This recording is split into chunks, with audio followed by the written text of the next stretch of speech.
we have kicked off 3 weeks of shoreline fishing seminars, podcasts, everything, all things shoreline fishing. And this week is week 1, and we are talking about shoreline safety.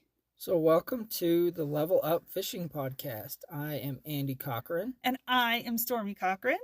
And we want to talk to everybody out here about shoreline fishing for a couple of weeks, but today specifically how to be safe and how to think about your safety and other safety while fishing along the shoreline. So this week we put out a new blog post all about shoreline safety. So we're going to kind of talk about that, the different points that we hit on in the blog post. If you want to go check it out, I will put it in the show notes, but also you can go to our website, gsofishing.com, and it is the All Things Fishing blog. You can't miss it. It should be right near the top, depending on when you are listening to this podcast. But you can get it, download it yourself. But at the same time, we're going to cover a few of these things, and then we're going to get into a personal safety conversation at the end of this episode. Yeah, so let's face it, shoreline fishing is something that basically 100% of anglers participate in, whether you're a boater or a kayaker or strictly a shoreline fisherman. There's going to be times of the year where you cannot take a vessel onto your body of water that you want to fish. So we want to talk about some of these things that sometimes are almost second nature if you're a boater, because in some cases you're required to have that stuff on your boat, but you don't really think about having to have the same things with you when you're fishing from the bank.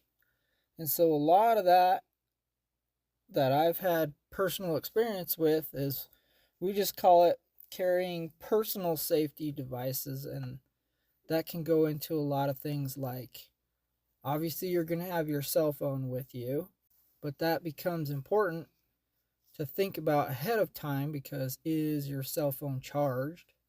Where a lot of us might have an onboard charger on our boat or something that we are like, oh, I didn't charge my phone, I'll just plug it in my dash for a while. We might be fishing remote areas where we don't have cell coverage, and so having some sort of satellite communication device is another thing that can be very critical, especially if you're going solo. So something like a Garmin InReach or a similar product like that helps you communicate when you're off the cell grid is a really important thing to have.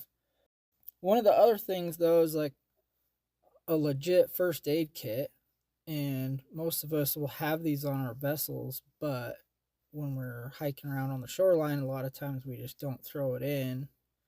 And we had a situation last year where we were fishing from the shoreline, and Stormy caught an incredibly big lake trout, and while getting the hooks out of that lake trout's mouth, my hands got thoroughly destroyed by its teeth. Yeah.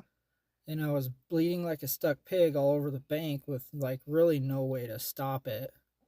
I think I just ended up using my hoodie, but I basically couldn't fish for like 30 minutes because it wouldn't stop bleeding. Where if we'd have had our first aid kit, I could have thrown a bandage on it right away and been back in action. So even though that wasn't like a life-threatening injury that I could have prevented with the proper first aid kit, it was something that definitely affected my trip, because it cost me a bunch of time because I couldn't function for a while. So, and I appreciate you getting that hook out. Thank you. Yeah, that trocar jig head was buried. It was stuck. So that's kind of the main part of those sorts of items that we wanted to talk about.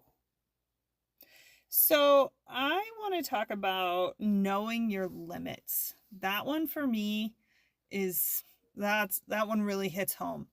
So I am a one more cast person. I mean, like most anglers are, but I really love to just keep going. And I have a bum back, and when I push it too far, it affects me for a long time afterwards. So knowing your limits, not only with like your body, your physical limits, but your mental limits, And like hydration. I know everyone's like, oh, hydration. It's important. It is so important. So staying hydrating, like taking a break to eat, taking a break to get something to drink, knowing your limits for me is a big one. And then another one for me is understanding like cold water. It's really cold. Okay. So I have a story about that where in the spring we were fishing on the bank, and in early spring you see a lot of shelf ice that maybe the middle of the river or the lake has broken, but there's ice along the edges. Well, I'm a cautious Nelly, man. I don't take a lot of unnecessary risks. And I was fishing on the bank, and I was kind of standing just on the edge of that ice, and our girls were playing up above us on a bridge, and I could hear them talking, and I was like, what is going on? And then I hear them arguing. So I turn and I step back. One step is all it took, and I was in the river. And it was mind-numbingly cold. I will never forget that feeling. Andy had the girls in the car and ready to go within like 30 seconds. It was impressive. But like those things, it took one step and I was submerged completely in the river. So understanding that cold water is no joke. Luckily, we were right by our house, so we drove home and I got changed. But imagine you're in the back country or something. It's just one step is all it takes. So understand, have extra clothes, have everything you need, have a blanket in your car if you need it, or in a backpack with you. So that reminds me of some more things that we talked about too in that blog post. And one was with extra supplies in your car, even though you're not, it could be stuff that you might need later, but something that you should prep for beforehand, like stormy situation where you got back to the car, and if it would have been a long hike or if it would have been a long drive, we had blankets and extra clothes, hand warmers, stuff like that to stave off hypothermia at that point. So that's really important to have like backup equipment in your vehicle, even though it might be a ways away at the end of the day, wherever you end up. At that point too, it puts in the back of your mind, if I can just get back to my car, it'll be better. And so that can really help too in those like critical, more survival type moments. And it's easy to write this stuff off like, oh, that won't happen to me. I've been fishing for 30 years and that, but it could happen to anyone. If life has taught us one thing, it can happen to anyone. And so it's really important to take this stuff seriously and just be prepared so that if by chance it does happen to you, then you are prepared. And if it doesn't, oh well, you were prepared. You had the stuff just in case. It didn't hurt anything to prep yourself beforehand.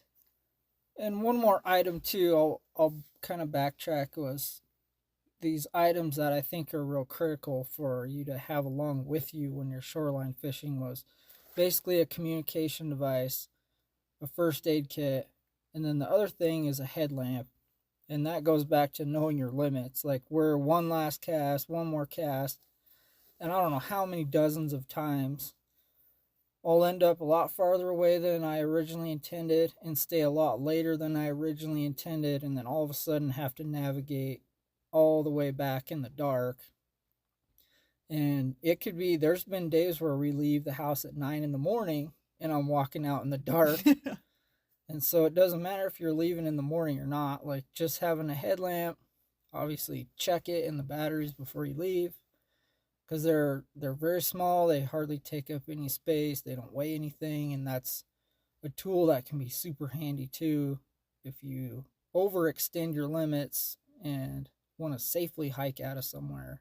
Just have a headlamp, because your cell phone battery with the flashlight isn't going to last nearly as long. Yeah. We've done that in the Black Canyon. Yeah. And it doesn't get that name for nothing. Yeah. It is pitch black down there.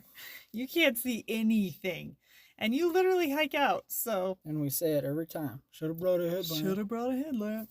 Now we do. So that is a good segue into what I want to talk about, which is personal safety. And yes, this is all personal safety, but I'm calling it that because in doing this research, I reached out to a couple of different groups, particularly women's groups, asking them, what safety precautions do you take? And the answers I got were startling, the difference. And I kind of wanted to go into that, but you mentioned that sometimes you end up farther away than you intended, or, you stay longer than you intended. And so, one thing that's super important is to let somebody know where you're at. Because if something happens and you aren't able to hike out and you don't check in at the right time, you actually know that somebody is going to be looking for you.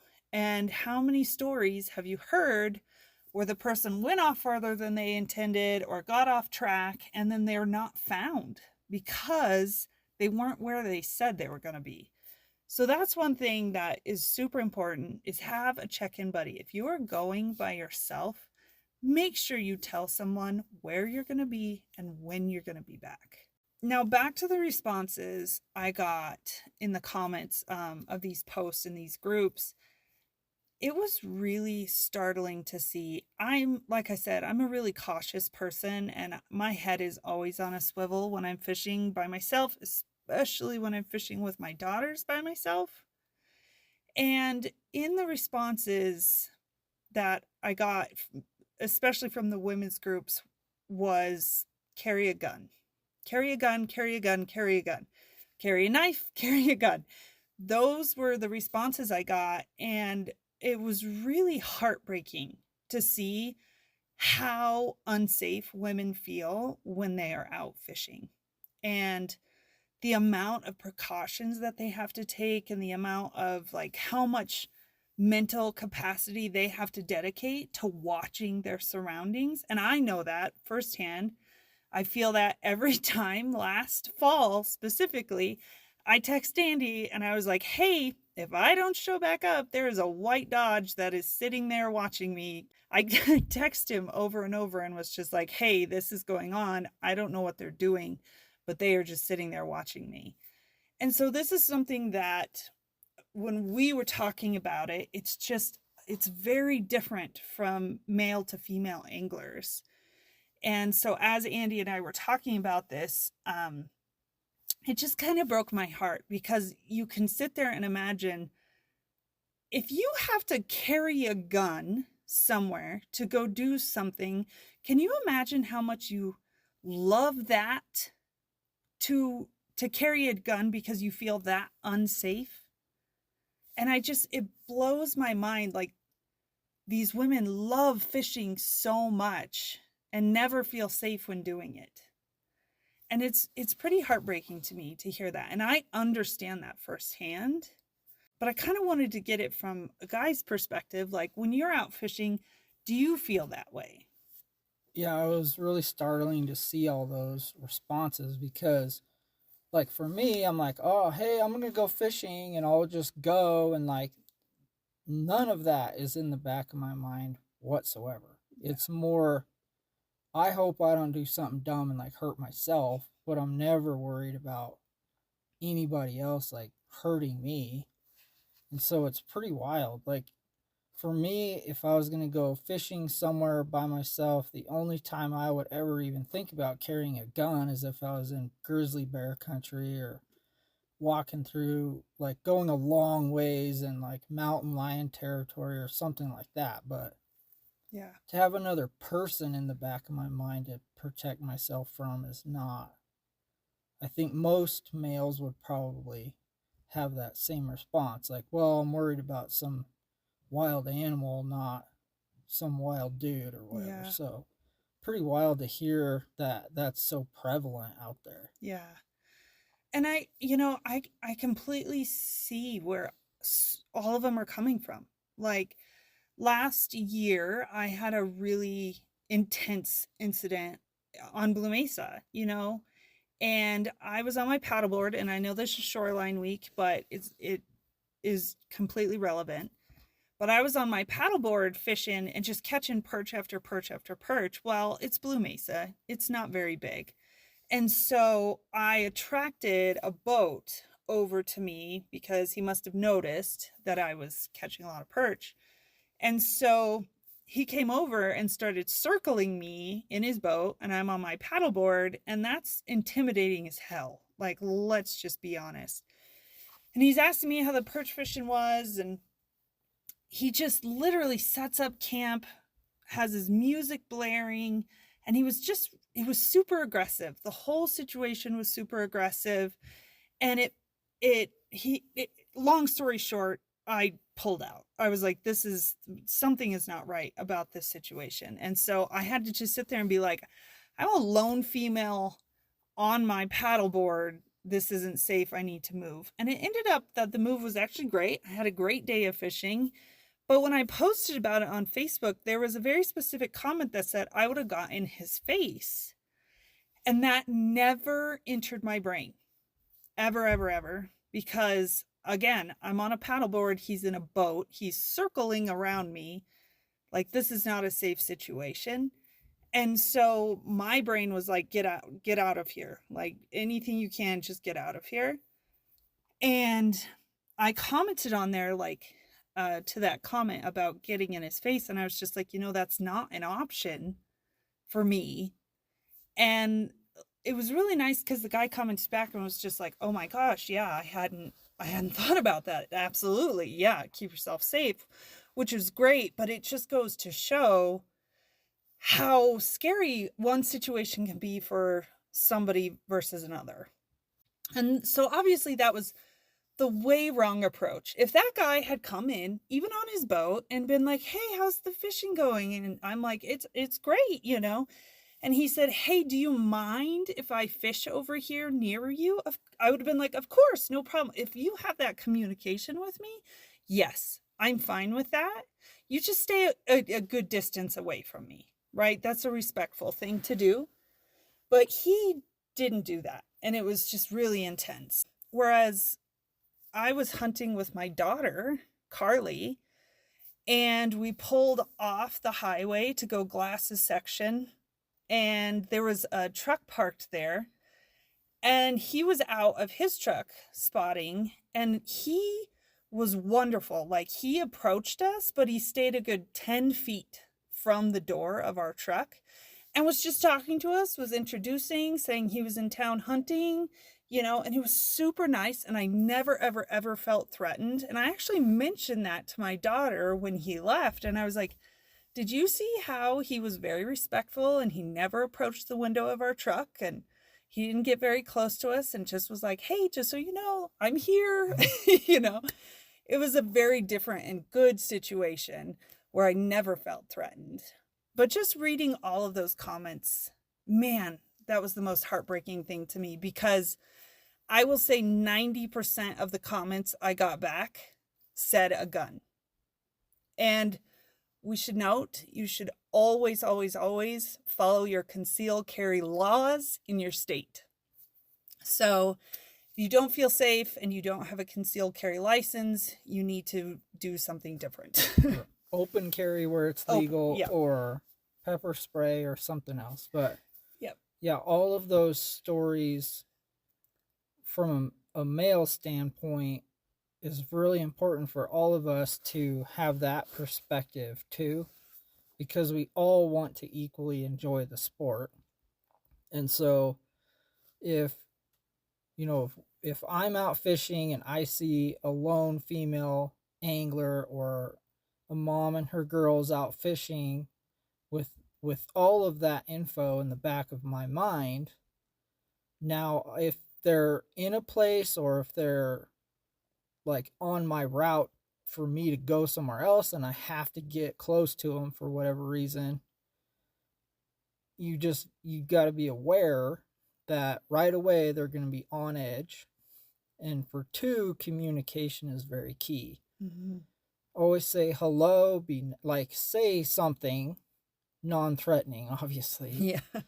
But hello, how are you guys doing? Hey, I want to go fish that point on the other side of you. Are you guys cool if I walk past your spot, or do you want me to wait here for a little while? Like, give them their space. That's Yeah. like the big thing. Like, then here's the other point that I want to make about that too is I think like the guy in the boat approaching you on the paddleboard is there always seems to be some sort of idea that women don't know what they're doing, so they're that chick on her paddleboard is just in my way of my perch spot, so I'm just gonna go run her off. Like, Mm-hmm. a lot of these women anglers, and I can vouch for the one I'm talking to right now, will outfish you. So don't ever write off the fact that they're just in the way. Give them their respect because they have absolutely as much of a right to be there doing their thing as you do. And you should be extra cautious and just be aware of their, like, what they go through to enjoy the same sport we do. And I think that perspective can make it better for everybody. You might actually learn something from the female anglers that you encounter on the lake because they, like I said, a lot of them are a lot better than you give them credit for, which is a horrible, like, to even have to say that. Yeah. And so a lot of these females are incredibly accomplished anglers and they're out there doing the same thing we're doing. And so if you're some young single dude, just like don't be cocky about it. Say hello, how are you? How's the fishing? And you might get a lifelong fishing partner like I did. I love that. Thank you. That means a lot. And know that 90% of the women you're going to approach are apparently going to be strapped. So, Yeah. And at this day and age, don't be crazy going up on some girl fishing because you might get shot. yeah. Like it is very scary. Like that was a real thing when I was texting Andy last fall and just being like, "Hey, if I go missing, no, it was a white Dodge that was following me." And they sat and watched me for probably 35 minutes. And you couldn't mistake. They were sitting there watching me. Like absolutely that's what we're doing. And maybe they were just like, "Hey, are they catching fish here? Who knows?" But me as this lone female angler that's standing on the bank, I have no idea what your intention is. So yes, communication. Like tell me if you want to just know what I'm doing, I don't care, but tell me you want to know, "Hey, are you catching fish? Hey, what are you using?" I don't care. I'm happy to talk to you. But yes, clear communication is super, super important. Yeah, if that dude in the white truck was watching me and be like, oh, he's trying to steal my spot and figure out what lure I'm using and see me catch these fish, where from your perspective, it was, what does this guy want? What is he doing? This is weird. I'm going to text everybody I know the full description of everything I can see in case you never see me again. Like, It's 180 scary. degree different perspective on the same situation. Yeah. So, another comment that I thought was huge for especially women's safety is don't put headphones in. So many comments said, keep your head on a swivel. And I love that. Andy talks about situational awareness in fishing. And for us, that's situational awareness for what is going on around you. Like who is here? What is here? But you see it a lot, and the police are saying it more and more and more that don't wear headphones when you're running. And I love that perspective for fishing as well. Don't stick headphones on so you have no idea who's approaching you from behind or even an animal. You don't know. So that was, I thought, a wonderful, wonderful, great tip. Keep those headphones off and keep watching. Keep sharp. Thank you for chatting with me today. I thought that was an incredible conversation. And I hope it's one that sparks more conversation about the different perspectives. And again, I just want to reiterate like how much women love this sport. If we feel so unsafe, but we love fishing so much that we want to keep doing it, I just think that's shows an incredible amount of love for what they are doing. Yep, and there's everyone's equal in this sport, and I think that, again, that perspective is very important. Coming from the male perspective, looking at how females view that the whole safety environment, where for men it's like, how am I going to stop my bleeding, and for women it's like, how am I going to not get hurt by someone else. And Yeah. so very good perspectives from both sides, and hopefully you guys took some really good stuff away from that and got some other good tips about, certain things that we feel like are really important to have on you while you're out and about catching fish, to keep you safe and in communication with everybody, and keep yourself safe and the people that you're around. And again, this is all in a blog post that we just posted on our blog this week, called Shoreline Fishing Safety. We also have a bonus blog that we actually wrote a long time ago when we first got started, and we updated it for 2025, and it's called Navigating Rough Terrain, and it also has some great tips. So I will link both of those, and you can also find them on our website under the blog section. So gsofishing.com. And thank you so much for listening to another episode of the Level Up Fishing Podcast. We will see you on the water.